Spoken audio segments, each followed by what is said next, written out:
트럼펫을 30년간 부셨던 귀한 사역자이십니다. 찬양도 아주 잘하시는 성악도 전공하다가 마셨답니다.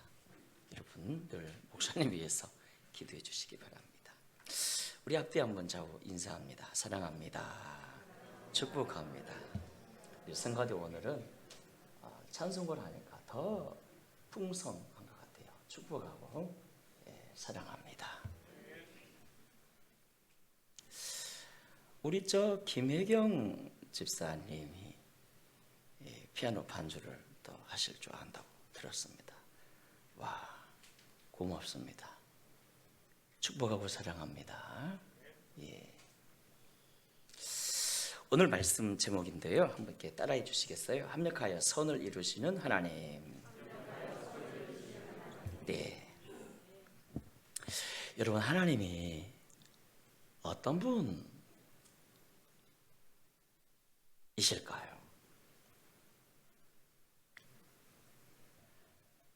오늘 본문에 입각해서 모든 것이 합력하여 선을 이루게 만드시는 하나님 아닙니까?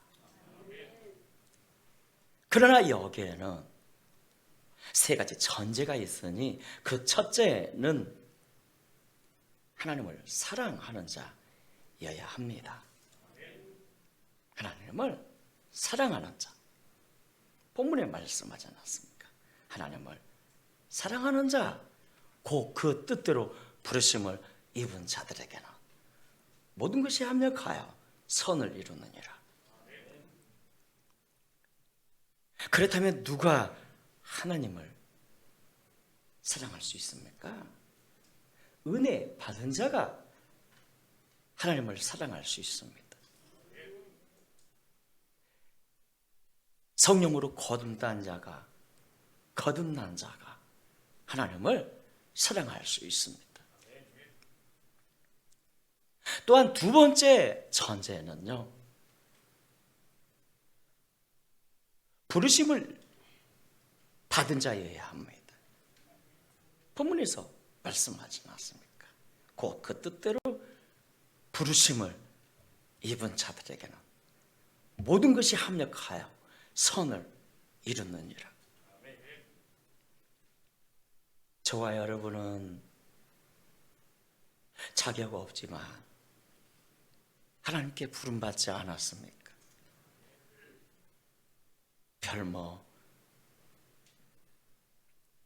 쓸모도 없는 것 같은데,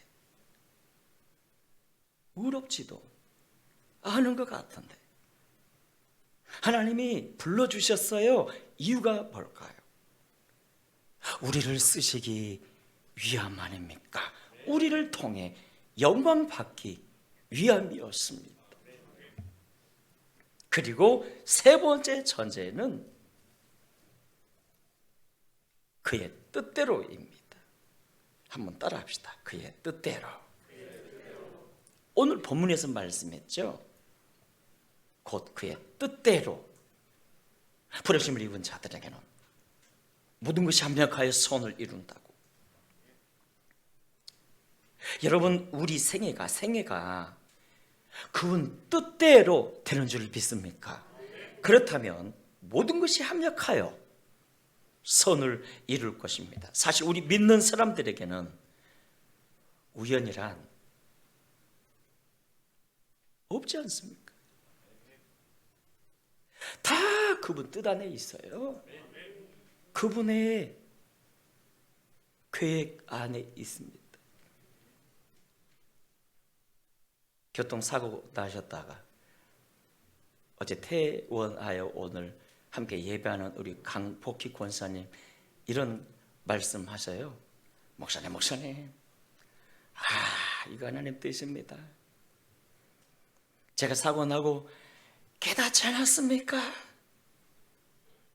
이제 세상 너무 돌아다니지 말고 하나님께 집중하라고 그렇게 살랍니다 하시는데,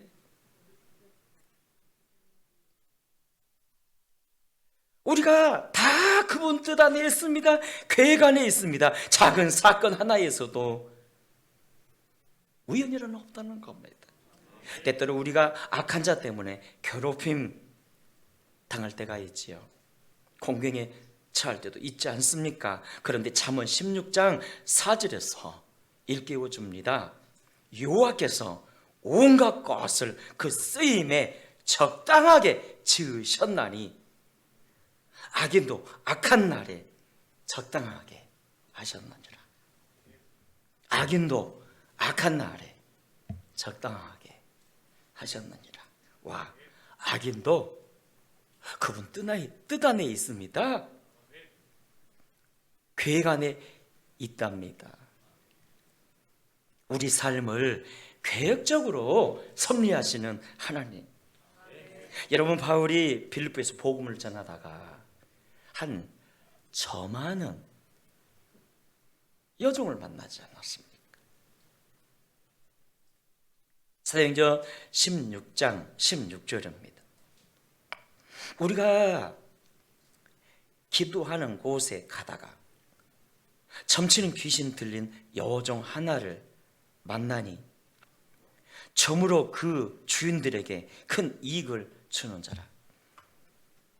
그는 귀신으로 점을 쳐서, 보통 점쟁이들은 귀신으로 점칩니다. 가끔씩 가짜가 있지요. 귀신 받지 않고 점치는 사람들. 그런 귀신으로 점을 쳐서 주인에게 큰 이익을 주는 여종 아니었습니까? 그런데 그가 전도를 방해하네요. 17절입니다. 그가 바울과 우리를 따라와 소리질러 이르되 이 사람들은 지극히 높은 하나님의 종으로서 구원의 길을 너희에게 전하는 자라 하며.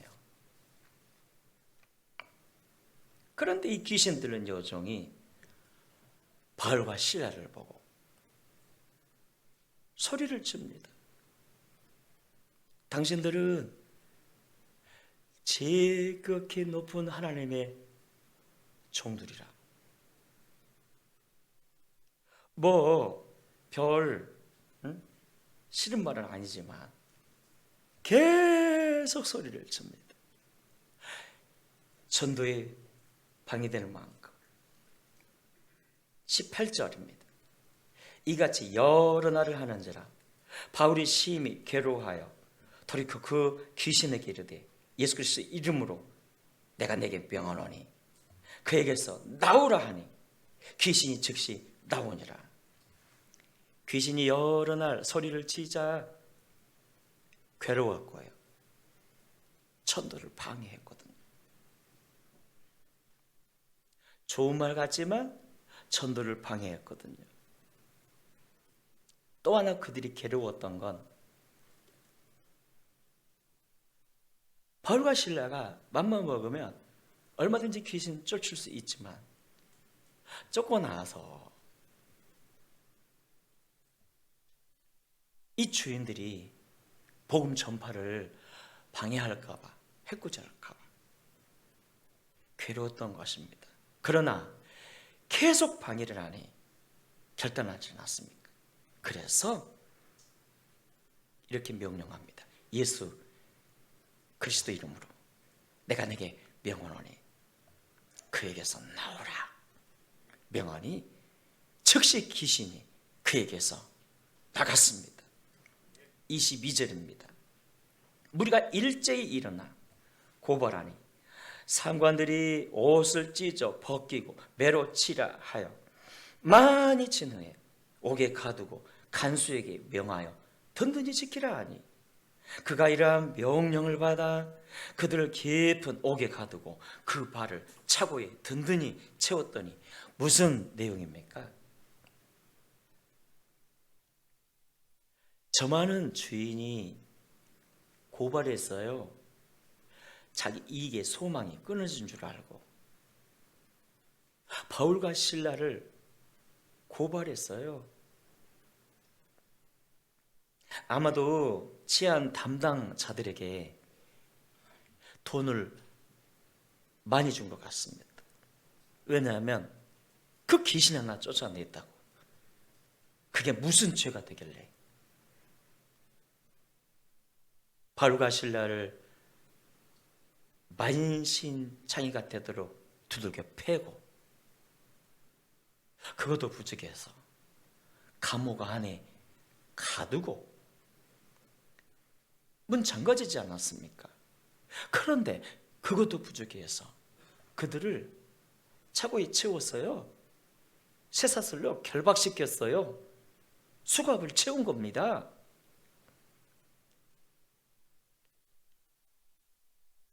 얼마나 억울했을까요? 복음 전하다가 귀신을 쫓아냈고 그것이 뭐 그리 큰 죄가 된다고. 바울과 실라들을 만신창이 되도록 두들겨 패고 옥에 가두고 얼마나 억울했을까요? 그런데 25절입니다. 한밤중에 바울과 실라가 기도하고 하나님을 찬송하며 죄수들이 듣더라. 와, 그 감옥에서 하나님을 찬미했더라. 만신창이가 되도록 얻어맞고 얼마나 힘들었을까요? 고통스러웠을까요? 그럼에도 한밤중에 일어나 기도하며 하나님을 찬미했더라. 그때 어떤 일이 벌어졌을까요? 26절입니다. 예, 갑자기 큰 지진이 나서 옥토가 움직이고 문이 곧 다 열리며 모든 사람이 메인 것이 다 벗어진지라. 갑자기 큰 지진과 함께 옥문이 열려버렸습니다. 그들을 결박시켰던 쇠사슬이 슬 풀어져 버렸네요. 이때 바울과 실라도 놀랐지만 충격적으로 놀란 사람이 있었지요. 바로 간수들 아닙니까? 간수들이 더 놀란 것입니다. 왜냐하면 27절입니다. 간수가 자다가 깨어 옥문들이 열린 것을 보고 죄수들이 도망한 줄 생각하고 무엇을 빼어 칼을 빼어 자결하려 하거늘. 간수는 옥문이 열린 줄 알고 옥문이 열려 죄수들이 다 도망간 줄 알고 자결하려 했습니다. 죄수들이 도망가면 자신들이 죽거든요. 자결하려 했습니다. 그러자 28절입니다. 바울이 크게 소리질러 이르되 네 몸을 상하게 하지 말라. 우리가 다 여기 있노라 하니 간수가 등불을 달라 하며 뛰어 들어가 무서워 떨며 바울과 실라 앞에 엎드리고 그들을 데리고 나가 이르되 선생들이여 내가 어떻게 하여야 구원을 받으리까 하거늘. 와, 능히 도망갈 있었음에도 도망가지 않은 그 바울에게 감동받고 간수가 애원하네요. 선생들아, 우리가 어떻게 해야 살 수 있으랴? 어떻게 해야 구원받을 수 있으랴? 애원할 때 31절에서 바울이 대답합니다. 주 예수를 믿으라 그리하면 너와 내 집이 구원을 받으리라 하고 주의 말씀을 그 사람과 그 집에 있는 모든 사람에게 전하더라. 간수들이 예언했고요. 그러자 바울이 복음을 전했습니다. 그들이 구원받을 수 있는 길을 말했습니다. 결과 어떤 일이 벌어졌습니까? 33절입니다. 밤 그 시각에 간수가 그들을 데려다가 그 맞은 자리를 씻어주고 자기와 온 가족이 다 세례받은 후 그들을 데리고 자기 집에 올라가서 음식을 차려주고 그와 온 집안이 하나님을 믿음으로 크게 기뻐하니라. 어떤 일이 벌어졌습니까? 간수들이 다 예수를 믿고 바울과 실라를 모시다가 씻겨주고 음식을 차려주고 온 가족이 다 세례를 받음으로 빌립보 교회의 시작점이 되지 않았습니까? 여러분, 이 사건을 통해서 무엇을 깨닫습니까? 곧 그 뜻대로 부르심을 입은 자들에게는 모든 것이 합력하여 선을 이루느니라. 그거 아닙니까? 복음 전하다가 맞았어요. 감옥에 갇혔습니다. 그것이 저주처럼 느껴졌지만 알고 보니 그것은 그들을 축복하고 세우고 빌립보 교회를 세우기 위한 하나님의 섭리였네요. 모든 것이 합력하여 선이 되게 만드시는 하나님. 또 한 사건을 소개해 드리겠습니다. 여러분, 바울이 제수의 몸으로 로마로 압송될 때 그가 총 지휘관이었던 백부장에게 말하지 않았습니까? 백부장님, 아무래도 이번 행선이 위험할 것 같습니다. 좀 더 기다렸다 태풍 지나가면 출항하시지요. 그러자 백부장이 선장에게 가서 묻습니다. 선장님, 저 바울이 말하기를 이번 행선이 위험하다 합니다. 이 백뿐 아니라 우리까지도 위험이 닥친다고 합니다. 그러자 선장이 말합니다. 저 사람은 죄수고 우리는 바다의 전문가들 아닙니까? 프로란 말입니다. 지금 누구 말을 들으십니까? 아, 예, 알았습니다. 그럼에도 백부장이 왠지 미심쩍고 불안한 마음이 있었나 봅니다. 그래서 이번에는 선주를 찾아갑니다. 배의 주인이죠. 선주를 찾아가서 이렇게 말합니다. 선주님, 아무래도 이번 항해가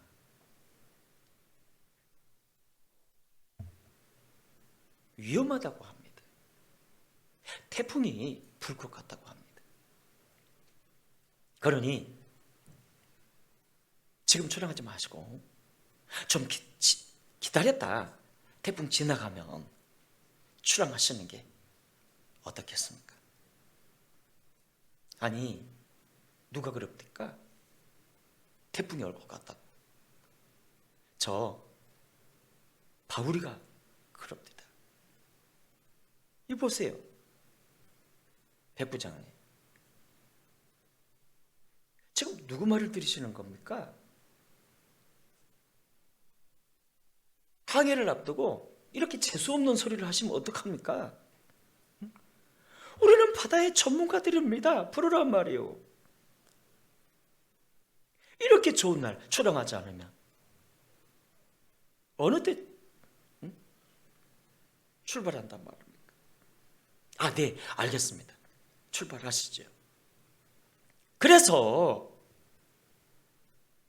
백부장이 선장 손주 말을 듣고 출항했다가 얼마 안 가서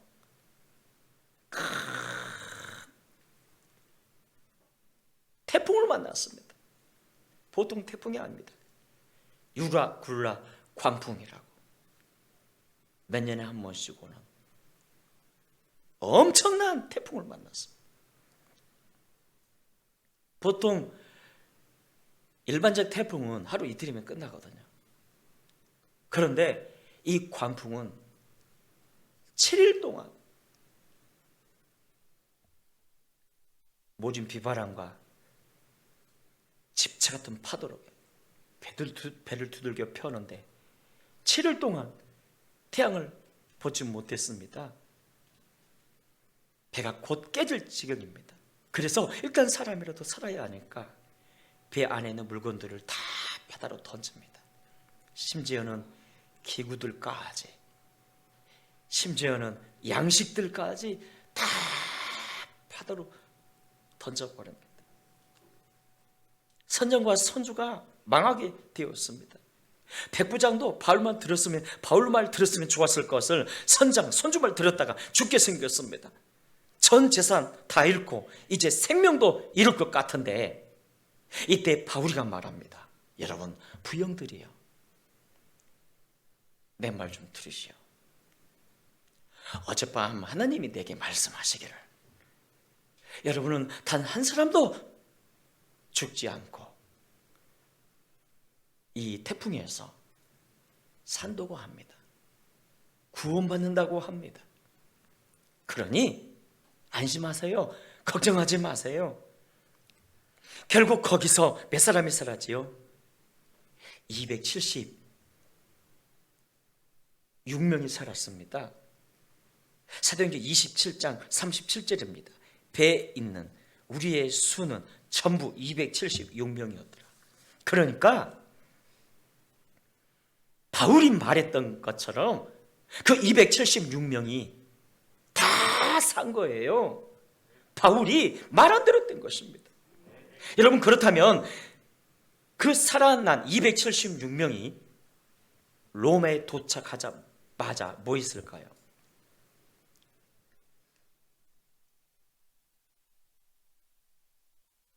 가는 곳마다 간증하지 않았겠습니까? 이자 저차. 와, 우리가 항해하려는데 바울이 위험하다며 항해를 조금 미루자고 말했는데 백부장이 선장, 선주 말만 믿고 항해했다가 2차, 차차 우리가 죽기 직전에 저 바울 선생이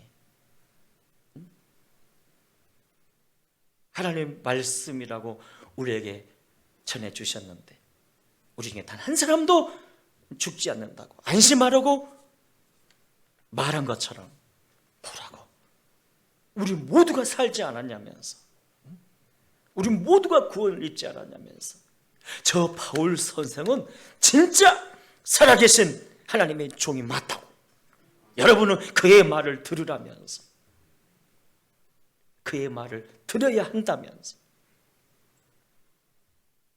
그랬을 거 아닙니까? 결국 그 배에서 체험한 고통이 바울 선교 사역에 도움이 되었을까요? 안 되었을까요? 많이 되었죠. 모든 것이 합력하여 선이 되게 하시는 하나님. 여러분, 바울은 모든 것이 합력하여 선을 이룬다는 그 체득된 진리를 붙들었기에 위기 속에서도 당당했고요. 감옥에서도 찬미했고요. 풍랑 속에서도 평강할 수 있었습니다. 오늘 저와 여러분을 향해서 주신 메시지 아닙니까? 여러분도 바울처럼 살라. 모든 것이 합력하여 선을 이룬다는 그 체득된 진리 위에 굳게 서서 어떤 상황이 여러분 앞에 펼쳐지든지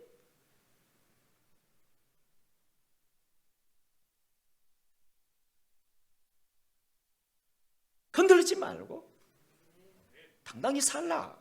하나님의 아들로 살라. 그런 말씀 아닙니까?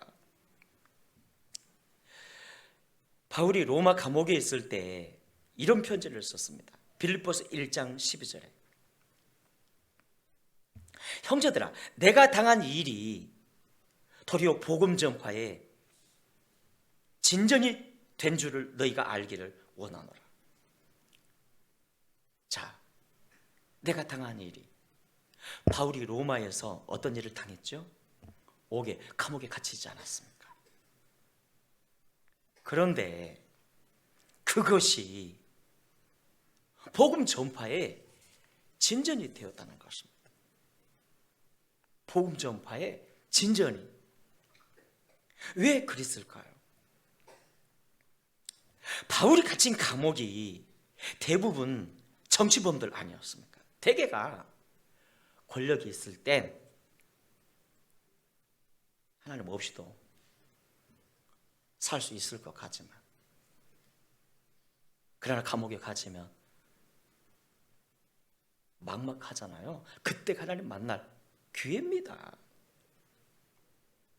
그래서 바울이 갇힌 것 때문에 귀족들과 정치인들에게 복음 전하는 기회가 되었고요. 또 하나, 그가 갇힌 것 때문에 갇히지 않은 사람들이 더 열심히 복음을 전했거든요. 우리 형제 바울이가 갇혔으니 우리라도 열심히 복음을 전하자 하면서 더 열심히 복음을 전하지 않았습니까? 와, 모든 것이 합력하여 선이 되게 하시는 하나님. 여러분, 바울에게 질병이 있지 않았습니까? 아마도 큰 질병 같습니다. 왜냐하면 그가 고린도전서 4장 9절에서 이렇게 말했거든요. 내가 생각건대 하나님이 사도인 우리를, 여기서 우리란 바울 자신입니다. 하나님이 사도인 나를 죽이기로 작정된 자 같이 끄트머리에 두셨으며 절벽 저 위에 두셨음에 우리는 세계 곧 천사와 사람에게 구경거리가 되었도다. 하나님이 바울을 죽이려고 작정한 것 같이 끄트머리에 두셨대요. 절벽 저 위에 두셨다고 말한 것을 볼 때 이는 큰 질병이 분명합니다. 여러분, 바울이 어떤 사람입니까? 그의 손수건만 갖다 얹어도 병자가 나았고요, 귀신이 떠났습니다. 그런데 자신의 질병은 아무리 기도해도 고침받지 못한 거예요. 그래서 사람들에게 구경거리가 되었습니다. 비판거리가 되었습니다. 왜냐하면 그가 전도하다 막 쓰러지고요, 설교하다 발작을 하니까 그의 기분이 어떠했겠습니까? 구경거리 느낌 아니었겠습니까? 구경거리 느낌. 그런데 하나님이 이렇게 말씀하시네요. 고린도후서 12장 9절에서 내 은혜가 내게 족하도다. 바울아, 내 은혜가 내게 족하도다. 네 은혜 받은 줄 알아라. 이유인즉 이는 내 능력이 약한 데서 온전하였음이라. 질병으로 구경거리 된 바울, 언제 발작을 일으킬지 모르는 그 바울. 그래서 3번이나 고쳐달라며 기도할 때 하나님이 말씀하지 않았습니까? 바울아, 내 은혜가 너에게 좋게 이는 내 능력이 약한 데서 온전하여짐이라. 와, 왜 고통을 바울에게 허락하셨죠? 네가 약해져야 강한 내 능력을 나타낼 수가 있어. 네가 약해져야 강한 하나님의 능력을 나타낼 수가 있어. 그제야 바울이 깨닫지 않았습니까? 하나님이 이 질병 때문에 나를 쓰신 거구나. 내가 이 질병 때문에 크게 쓰임받은 거구나. 내가 약할 때 강한 하나님의 능력이 나타나는 거구나. 그래서 그것을 경험하고 바울이 고백한 겁니다. 로마서 8장 28절에 하나님을 사랑하는 자, 그 뜻대로 부르심을 입은 자들에게는 모든 것이 합력하여 선을 이루느니라. 여러분, 이 사건에서 무엇을 느끼십니까? 우리가 아무리 힘들어도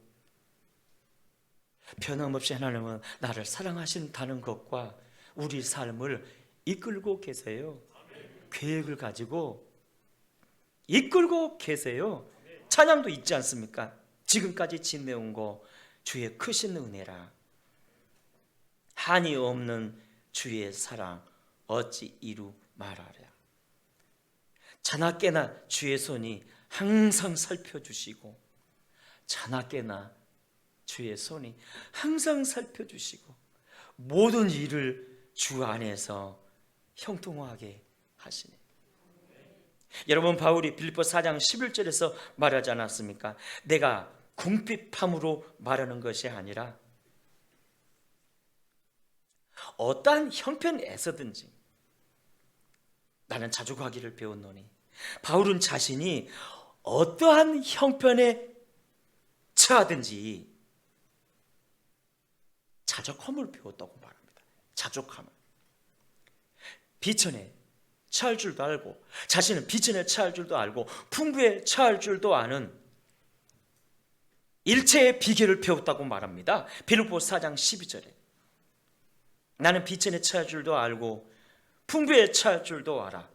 모든 일 곧 배부름과 배고픔과 풍부와 궁핍에도 처할 줄 아는 일체의 비결을 배웠노라. 내게 능력 주신 자 안에서 내가 모든 것을 할 수 있느니라. 무슨 뜻입니까? 내게 능력 주신 자 안에서 내가 모든 것을 할 수 있느니라. 그는 하나님이 모든 것이 합력하여 선을 이룬다는 그 체득된 진리 위에 굳게 서서 아무리 어려워도 힘들어도 궁핍해도 굽히지 않는 하나님의 아들의 모습으로 당당히 살았다는 것입니다. 여러분, 이 말씀 빌립보 4장 13절 말씀, 내게 능력 주신 자 안에서 내가 모든 것을 할 수 있느니라, 이 말씀 사실 바로 깨달아야 됩니다. 모든 것이 합력하여 선을 이룬다는 그 체득된 진리 위에서 내가 어떤 상황이든지 결코 흔들리지 않고, 그럼에도 하나님 아들로 당당히 산다, 이런 뜻입니다. 당당히 산다, 흔들림 없이 산다. 내게 능력 주신 자 안에서 내게 부족함이 없으리라. 그가 고린도후서 6장 9절에서 말하지 않았습니까? 무명한 자 같으나 유명한 자요, 죽은 자 같으나 보라 우리가 살아있고, 징계를 받은 자 같으나 죽임을 당하지 아니하고, 근심하는 자 같으나 항상 기뻐하고, 가난한 자 같으나 많은 사람을 부유하게 하고, 아무것도 없는 자 같으나 모든 것을 가진 자로다. 무슨 뜻입니까? 자신은 그 체득된 진리 위에서 무명한 자 같으나 유명한 자요, 죽은 자 같으나 산 자요, 징계 받은 자 같으나 기뻐하고, 아무것도 없는 자 같으나 많은 사람을 부욕해 하는 모든 것을 가진 자라는 하나님의 아들 모습으로 살았다는 것입니다. 크게 따라합시다. 하나님의 아들 모습. 네. 그 체득된 진리 위에 굳게 서서 암만 힘들어도 어려워도 하나님의 아들 모습으로 당당히 살았다는 것입니다. 오늘 우리 역시 그렇게 살아야 한다는 것을 말씀해 주고 계세요. 그가 또한 고린도후서 4장 7절에서 말씀합니다. 우리가 이 보배를 질그릇에 가졌으니 이는 심히 큰 능력은 하나님께 있고 우리에게 있지 아니함을 알게 하려 함이라. 우리가 이 보배 가진 자로서, 이 보배가 누구라고요? 예수 그리스도 아닙니까? 우리가 이 보배 가진 자로서 사방으로 우기싸움을 당해도 쌓이지 않고, 답답한 일을 당하여도 낙심하지 않고, 박해를 받아도 버림받지 않는다는 것입니다. 왜냐하면 우리에게는 모든 것이 합력하여 선으로 만드시는 하나님이 계시기 때문입니다. 이제 말씀을 맺습니다. 사랑하는 여러분, 많이 힘드시죠? 얼마나 어려우세요? 답답하시죠? 그럼에도 분명한 사실이 있습니다. 결코 여러분은 안 망합니다. 망하지 않는다는 겁니다. 왜냐하면 하나님이 그 모든 것을 합력하여 선이 되게 하실 것이기 때문입니다. 그 체득된 진리 위에 굳게 서서 언제나 당당히 사는, 할렐루야, 당당히 사는 저와 여러분 되시기를 주의 이름으로 축원합니다.